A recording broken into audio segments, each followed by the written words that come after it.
आजचा हा व्हिडिओ कुठल्याही सडरफडर लोकांसाठी नाही आहे. आजचा हा व्हिडिओ फक्त त्या लोकांसाठी आहे ज्यांना मी वॉरियर्स म्हणते आणि जे खरे वॉरियर्स आहेत. आयुष्यात काही कारणामुळे, कदाचित स्वतःच्या चुकीमुळे, कदाचित इतर कुठल्या तरी कारणामुळे, परिस्थितीमुळे तुम्ही कुठेतरी अडकून पडले असाल, तुमचा डाऊनफॉल सुरू असेल, तुम्हालाच समजत नाही आहे नक्की काय चाललं आहे. पण हां, इतकं मनाला नक्की माहिती आहे की मला कमबॅक करायचं आहे, मला परत एकदा यायचं आहे, मला स्वतःसाठी लढायचं आहे आणि मला जिंकून दाखवायचं आहे. तरच हा व्हिडिओ शेवटपर्यंत पहा आणि तुम्ही त्यांच्यापैकीच एक असाल अशी मला खात्री आहे. हॅलो वॉरियर्स, मी सुप्रिया आणि तुम्ही पाहताय वॉरियर ऑफिसर एज्युकेशनल प्लॅटफॉर्म. फक्त लढण्याची नव्हे, जिंकण्याची तयारी. खूप वॉरियर्सनी मला हे वारंवार विचारलेलं की मॅम खूप मोठा गॅप पडलाय, परत एकदा यायचं आहे, पण सुरुवात कशी करावी कळत नाही.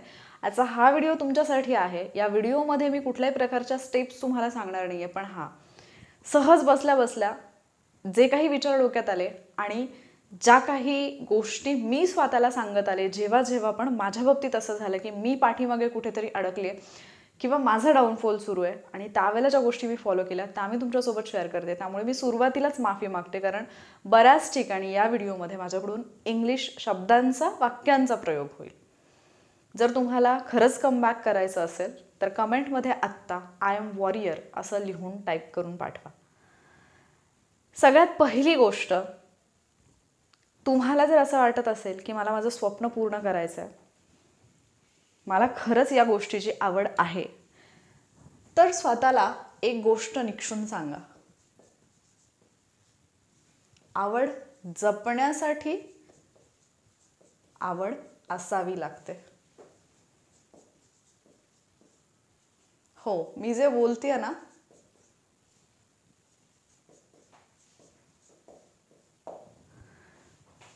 आवड जपण्यासाठी आवड असावी लागते. म्हणजे काय? अर्थात ज्या गोष्टीची आपल्याला आवड असते ना, त्याच्यासाठी वेळ आपल्याला आपोआप मिळत जातो. आणि जर तुम्हाला असं वाटत असेल की मॅम मला अभ्यासाची आवड आहे, मॅम मला ऑफिसर बनायची आवड आहे, मॅम मला स्वतःचं अस्तित्व निर्माण करायचे, त्याची आवड आहे, पण तुम्ही त्याच्यासाठी वेळ देत नसाल, तर तुम्हाला ती आवड नाही आहे. तुम्ही जस्ट एक थॉट कुठेतरी डोक्यामध्ये सोडलाय किंवा तुम्ही कोणाला तरी पाहिलं आणि तुम्हाला वाटतं की अरे आपण असं असायला पाहिजे, याच्या व्यतिरिक्त ते काहीच नाही आहे.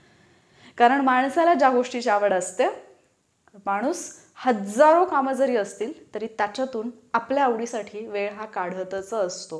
सो तुम्ही पहिल्यांदा स्वतःच्या मनाशी डिसाईड करा की तुम्हाला खरंच त्या गोष्टीची आवड आहे, तुम्हाला खरंच तितक्या तीव्रपणे ती गोष्ट हवी आहे की तुम्ही फक्त स्वतःच्या मनाला समजावते की नाही यार XYZनी हे केले म्हणून मला करायचं आहे. जर तुम्हाला स्वतःला त्याची आवड असेल तर तुम्ही मला वेळ मिळत नाही, मला वेळ पुरत नाही आणि मला कोणी सपोर्ट करत नाही ही कारणं अजिबात देणार नाही. कारण उठल्यापासून झोपेपर्यंत फक्त 2 दिवस स्वतःला ट्रॅक करा. या क्षणी एक गोष्ट करायची ठरवा, आत्तापासून उद्याचा दिवस आणि परवाचा दिवस बरोबर या वेळेपर्यंत तुम्ही जी पण गोष्ट करताय ती गोष्ट नोट डाऊन करून ठेवा. 24 तासामधले किती तास तुमचे ॲक्च्युली वेस्ट जात आहेत हे तुम्हाला 2 दिवसात कळेल. आणि 2 दिवस तुम्ही जे स्वतःला ट्रॅक केलेलं आहे ना, तेवढी एक गोष्ट तुमचे डोळे खाडकन उघडण्यासाठी पुरेशी असेल. कारण कितीतरी निरर्थक गोष्टी आत्ता तुम्ही करत आहात ज्याची जाणीव तुम्हाला नाही आहे, पण ती जेव्हा होईल त्यावेळेला कदाचित वेळ निघून गेलेली असेल. आजच्या व्हिडिओमध्ये कदाचित बऱ्याचशा गोष्टी मी गृहिणींसाठी बोलेन, कारण खूप गृहिणी अशा आहेत ज्या माझ्यावरती विश्वास ठेवून आहेत किंवा ज्यांना एक आशेचा किरण दिसतो माझ्या व्हिडिओजमधून, त्यामुळे त्यांच्यासाठी बऱ्याचशा गोष्टी असतील. पण तुम्ही गृहिणी जरी नसाल पण तुम्हाला कमबॅक करायचं आहे किंवा काहीतरी करून दाखवायचं लाईफमध्ये, तरीसुद्धा हा व्हिडिओ तुम्हाला उपयोगी ठरेल. दुसरी गोष्ट, तुमच्याकडे फक्त आणि फक्त एकच चान्स आहे हे लक्षात ठेवा. हे स्वतःला नेहमी सांगा. मी असं नाही म्हणत की आपल्याला एकच संधी मिळते आणि त्याचं आपण सोनं केलं पाहिजे. आपल्याला हजारो संधी मिळत असतात. त्या संधीमध्ये आपण काय वागायचं, कसं वागायचं, ती संधी आपण घ्यायची की नाही हे आपल्या हातात असतं. एक संधी निसटली तर दुसरी संधी 100% आपल्यासाठी वाट पाहत असते. पण आपल्याला कळलं पाहिजे की मला जी संधी मिळाली आहे त्याचं मला कुठल्या वेळेत आणि कधी आणि कसं सोनं करायचं आहे. आणि म्हणून ज्यावेळेला तुमच्यासमोर चान्स आहे, हा व्हिडिओ जेव्हा तुम्ही पाहताय तुमच्यासमोर हा एक चान्स आहे स्वतःला देण्यासाठी की मला ही गोष्ट अचीव करायची आहे आणि काहीही झालं तरी मी ती अचीव करेन. त्याच्यासाठी आवश्यक असणारे बदल मी स्वतःमध्ये घडवून आणेन.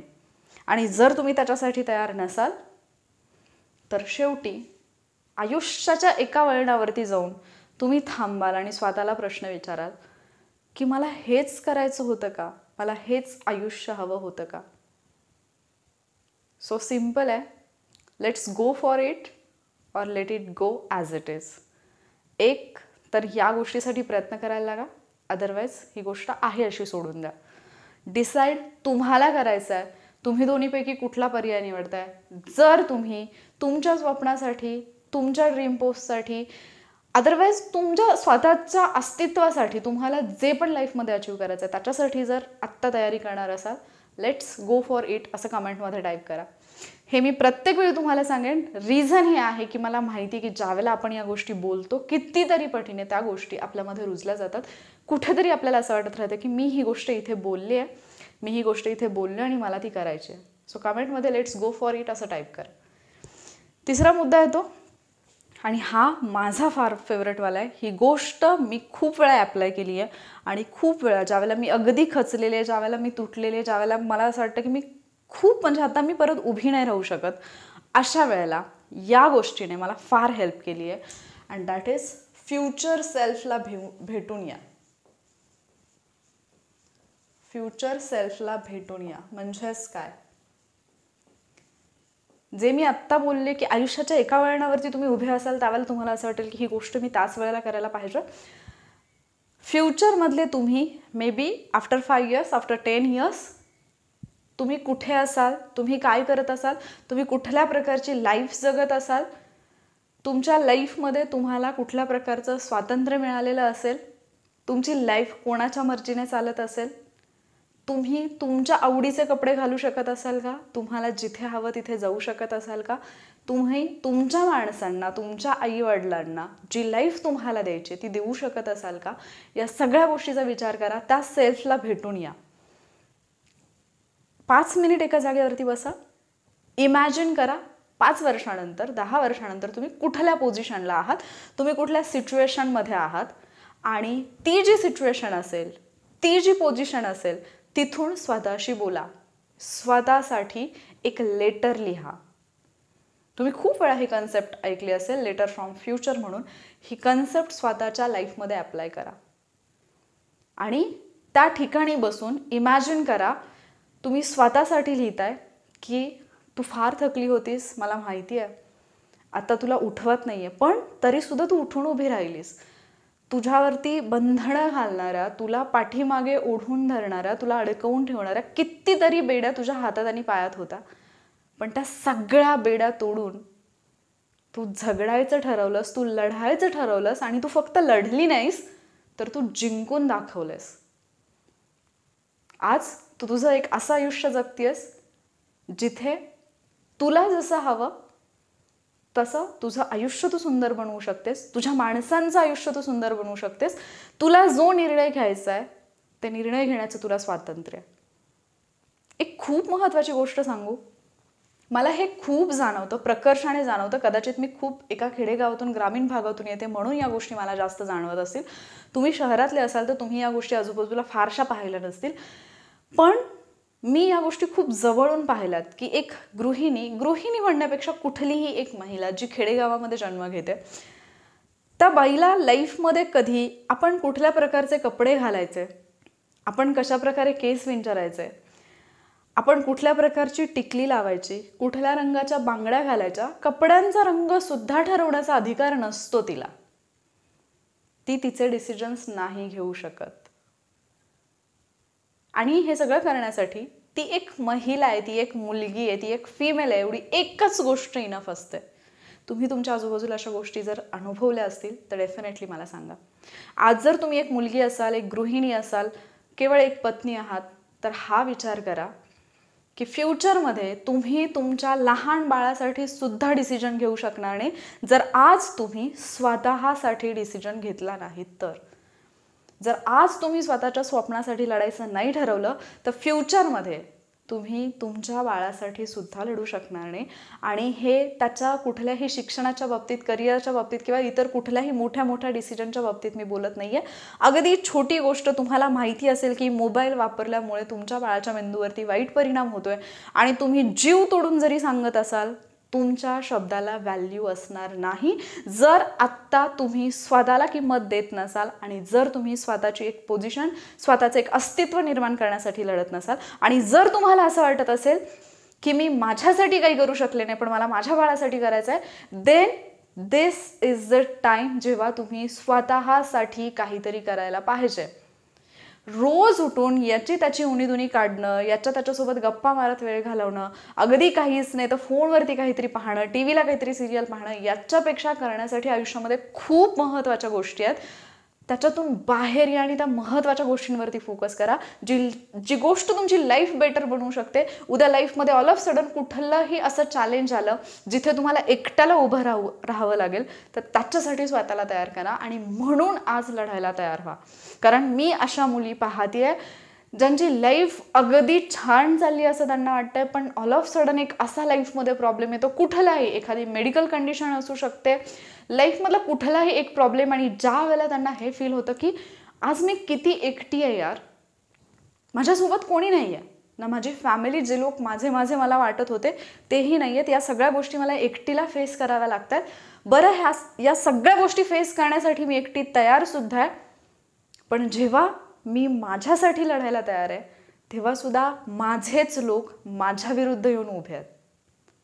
आणि ही जर सिच्युएशन लाईफमध्ये फेस करायची नसेल, दिस इज द टाइम. स्वतःला जागं करा, स्वतःसाठी लढा. आणि जर तुम्ही स्वतःसाठी लढायला आत्ता तयार असाल, आणखी कमेंटमध्ये लिहा, मी लढायला तयार आहे.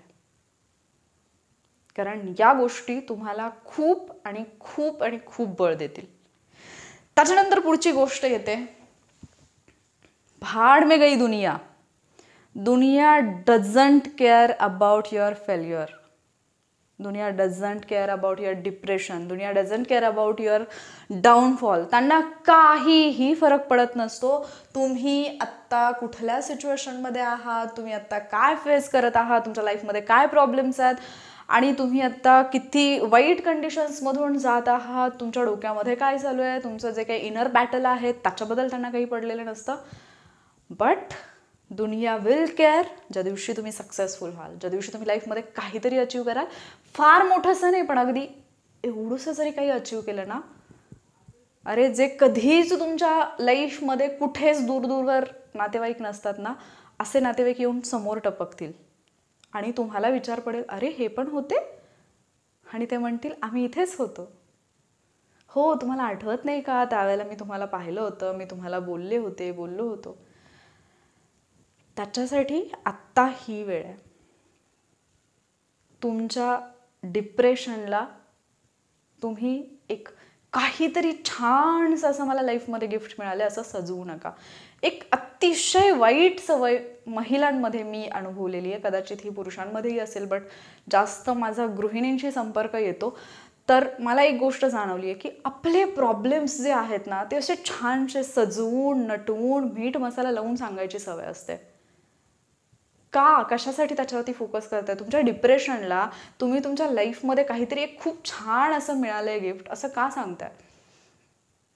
तुम्हाला माहिती आहे, मी ही गोष्ट पण खूप वेळा अनुभवली की एखाद्या फॅमिलीमध्ये एखादी व्यक्ती आजारी आहे, नॉर्मल सर्दी खोकला ताप झालाय, ती व्यक्ती दवाखान्यामध्ये गेली आहे आणि डॉक्टरांनी सांगितलं की नाही तुम्हाला या ठराविक टेस्ट कराव्या लागतील, may be dengue, malaria, what ever it is, typhoid वगैरे.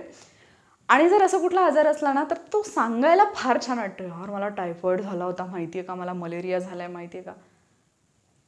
का म्हणजे जी गोष्ट आपल्या लाईफमध्ये नको आहे, आपल्याला जी गोष्ट कुठल्याच स्वरूपात माझ्या लाईफमध्ये मला नको आहे, मी त्या गोष्टीचा एवढा आनंद घेऊन किंवा ती गोष्ट एवढी इंटरेस्टिंग असल्यासारखी बनवून का सांगावी. सेम तसंच आत्ता जी गोष्ट तुमच्या लाईफमध्ये तुम्हाला नको आहे ना, यार रोजची कटकट आहे, यार मला या गोष्टीचा त्रास होतो, यार मी स्वतःसाठी हे पण नाही करू शकत, यार मी माझ्या आईवडिलांकडे जायचं म्हटलं तरी मला परमिशन घ्यावी लागते, आज मी मुलगी आहे, मला माझं करिअर निवडायचं तरीही मला त्याच्यामध्ये माझे जे काही आजूबाजूचे नातेवाईक आहेत ते इतके ढवळाढवळ करतात की माझे आईवडील जरी मला सपोर्ट करायला तयार असतील तरी ते नाही करू शकत आहेत. मग तुम्ही कशाला इम्पॉर्टन्स देता लाईफमध्ये हे तुम्हाला आत्ता कळायला पाहिजे. असे गायब हो सगळ्यांच्या लाईफमधून की तुमची एक झलक बघण्यासाठी तडपले पाहिजेत लोक. आणि ज्या दिवशी तुम्ही परत याल ना, तुमच्या तेजाने त्यांचे डोळे दिपले पाहिजेत, त्यांची नजरसुद्धा तुमच्यावरती नाही आली पाहिजे. असं तेज तुमच्या अस्तित्वाचं निर्माण करायचं तुम्हाला. आता तुम्हाला ठरवायचं आहे अगेन करायचं आहे की सोडून द्यायचं आहे. And last but not the least, take your time and recharge yourself. आत्ता या क्षणीसुद्धा कदाचित थकल्यासारखं वाटतंय, हरल्यासारखं वाटतंय, सगळं काही संपल्यासारखं वाटतंय. थोडा वेळ घ्या, थोडा अगदी शांत असा श्वास घ्या, थोडी विश्रांती घ्या, थोडी रेस्ट घ्या. पण त्याच्यानंतर स्वतःला असं चार्ज करा ना. माहिती आहे, मी एका मूवीमध्ये ना खूप सुंदर असं एक वाक्य पाहिलं आणि मला ते आवडलं. Don't wish for it, work for it. Actually ते एक झुंबा सेंटर होतं आणि त्याच्यावरती ते लिहिलेलं होतं. बट मला ते सेंटेन्स आवडलं आणि ते मी लिहिलं. पण ज्या वेळेला हा व्हिडिओ मी करत होते आणि ते सेंटेन्स ऑल ऑफ सडन माझ्या माइंडमध्ये आलं आणि मी म्हटलं don't wish for it, work for it नाही. Why don't wish for it? Wish for it, work for it, do, go for it and achieve it. Grab करा.